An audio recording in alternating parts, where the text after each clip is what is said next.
بالله من الشيطان الرجيم. بسم الله الرحمن الرحيم.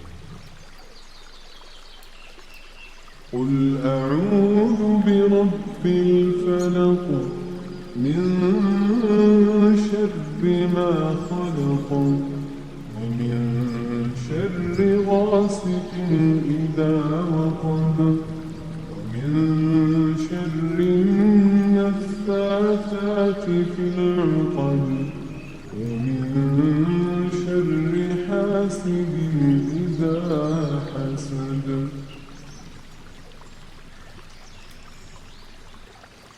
قل أعوذ برب الناس